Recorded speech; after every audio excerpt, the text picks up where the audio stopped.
안녕하세요. 하나님의 말씀을 배달합니다. 요기요 교회 김민호 목사입니다. 오늘 묵상할 본문은 사도행전 28장 11에서 22절의 말씀인데요. 제가 사도행전 28장 17에서 20절의 말씀을 봉독하고 함께 묵상하도록 하겠습니다. 사흘 후에 바울이 유대인 중 높은 사람들을 청하여 그들이 모인 후에 이르되, 여러분 형제들아, 내가 이스라엘 백성이나 우리 조상의 관습을 배척한 일이 없는데 예루살렘에서 로마인의 손에 죄수로 내준 바 되었으니, 로마인은 나를 신문하여 죽일 죄목이 없으므로 석방하려 하였으나 유대인들이 반대하기로 내가 마지못하여 가이사에게 상소하며 내 민족을 고발하려는 것이 아니니라. 이러므로 너희를 보고 함께 이야기하려고 청하였으니 이스라엘의 소망으로 말미암아 내가 이 쇠사슬에 매인 바 되었노라. 사도행전의 마지막 부분에서 바울은 드디어 로마에 도착하여 그곳에 살고 있는 유대인들에게 복음을 전하기 시작합니다. 그는 먼저 로마에 살던 유대인 공동체의 지도자들을 초대하였습니다. 그리고는 바울 자신이 이스라엘 백성들에게나 유대교의 관점에서 잘못한 일이 없다는 것, 그리고 아울러 로마 시민인 자신이 로마법에 의해서도 이심에 이르기까지 잘못이 없었다는 점을 강조합니다. 자신이 로마 황제에게 삼심을 청구한 것은 절대 민족을 배반하기 위함이 아니라면서 말입니다. 이 당시 상황을 살짝 정리해 보겠습니다. 우선 제국의 수도인 로마 안에는 이미 3에서 4% 정도의 유대인들이 살고 있었다고 합니다. 당연히 유대교 회당도 많았습니다. 당시 유대교의 입장에서 기독교는 자신들과 같은 성경을 읽고 같은 하나님을 섬기지만 예수를 구원자라고 주장하는 조금 이상한 유대교 종파로 여겨졌습니다. 게다가 당시 로마에는 기독교인들이 이미 존재했습니다. 바울이 로마에 입성하기 약 10년 전에는 유대교 신자와 기독교 신자들 사이에 교리적인 다툼이 갈등을 일으켜 유대인들이 로마 시내를 어지럽게 한다는 이유로 함께 추방당하기도 했습니다.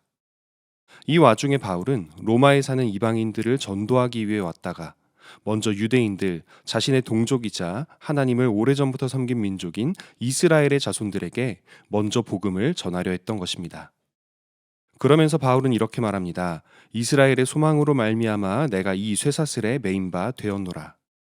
이스라엘의 소망이 무엇이겠습니까? 이스라엘이라는 민족이 탄생하기도 전부터 약속되었던 메시아의 탄생입니다. 다윗의 자손으로 오실 그분이 하나님의 백성을 구원하고 하나님의 왕국을 건설할 것이라는 예언이 바로 이스라엘의 소망입니다. 바울은 이 이스라엘의 소망이 예수님의 죽음과 부활을 통해 이미 이루어졌다는 사실을 전하느라 여태껏 그 많은 핍박을 받아왔음에도 여기 로마에서 다시 한번 자기 민족의 종교 지도자들에게 복음을 전하려고 하고 있습니다. 이 이스라엘의 소망이 바로 우리의 소망입니다. 예수님 안에서 모든 이들이 다 구원을 받게 된 십자가 대속의 복음입니다. 참으로 예수님께서는 우리가 겪어야 할 모든 죄의 심판과 저주와 죽음을 홀로 대신 지셨기에 우리는 우리의 노력이나 행동이나 선이 아닌 예수님의 희생적 사랑으로 구원을 받았습니다. 바울에게나 우리에게나 같은 소망이 주어졌습니다. 정말 동등한 구원입니다. 그런데 바울의 삶과 우리의 삶을 비교해 봅시다. 우리는 바울처럼 열심히 그리고 헌신적으로 예수님을 따라 살고 있습니까? 하나님의 자녀로 거듭난 여러분의 극적인 회심을 선행을 통해 주변 사람들에게 보여주려 힘쓰고 계십니까? 누구에게나 친절하고 누구에게나 겸손하며 모든 이들이 예수님의 깊은 사랑을 느낄 수 있도록 하려고 노력하고 있습니까? 그리고 내 이웃들에게 영생의 복음을 전파하고 있습니까? 나에게도 같은 소망이 주어졌기에 우리는 바울을 보며 반성해야 합니다. 그와 같이 전력을 다해 복음을 전하고 자신을 핍박하는 이들에게도 악을 악으로 갚지 않고 당하는 모든 고난을 복음 전파를 위해 오히려 유익한 것으로 여기는 바울을 보고 우리도 배워야 합니다.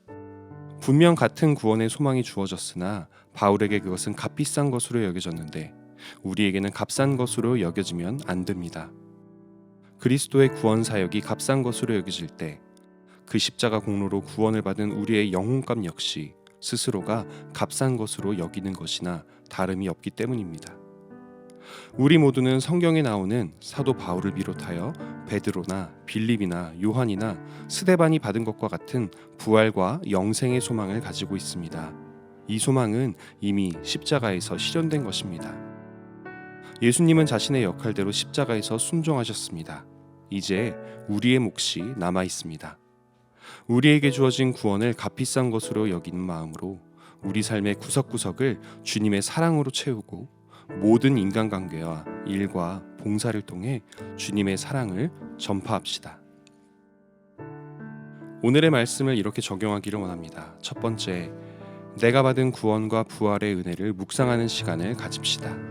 두 번째, 어떻게 하면 하나님께 받은 은혜를 내 이웃들에게 갚아줄 수 있는지 고민하고 행동에 옮겨봅시다.